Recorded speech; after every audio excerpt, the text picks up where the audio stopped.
Good morning, rest of your life, and welcome back to Team Members. No, that's not right.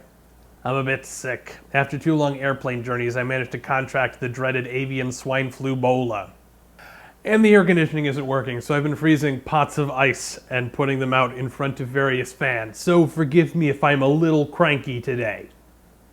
I'm happy to be able to report, though, that I am back in New York, and having checked in with the East Coast office, I can confirm that Alex Bragdon has not escaped to the Caribbean with $7 million of misappropriated company funds.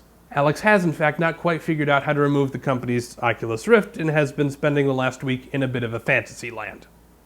I'd like to extend a special thanks to our Behavioral Economics and Gaming department for their stellar work in creating such an immersive gameplay experience for him. While I've not personally had the opportunity to play Tycoon just yet, anything that can make our Chief Redundancy Executive Redundancy Officer even more redundant is clearly money well spent. To that end, I've decided to cancel Alex's ukulele warm-ups only program and redirect the funds to your department. Some of you from the Midwest have lodged complaints that you are feeling singularly ignored, perhaps thinking yourselves better than those team members in Prague. However, in the interest of fairness, we now go to our office in the Midwest.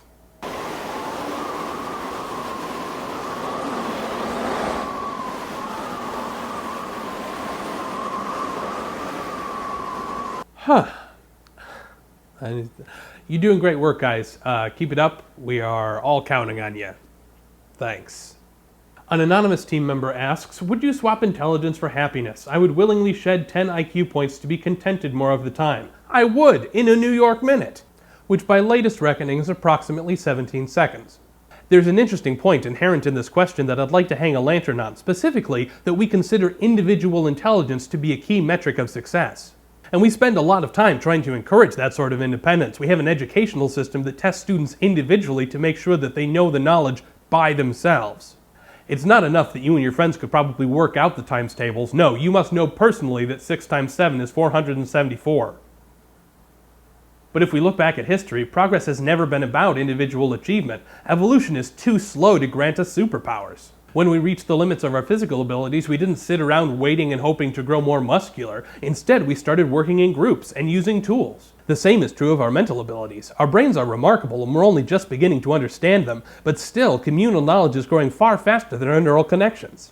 The best thing that we can do to increase our wealth of knowledge is not to focus on individual intellectual achievement, it's to figure out ways that we can collaborate and share the knowledge that we do have, while simultaneously trying to avoid some of the groupthink and mob mentality problems that can arise when we collaborate without good organization.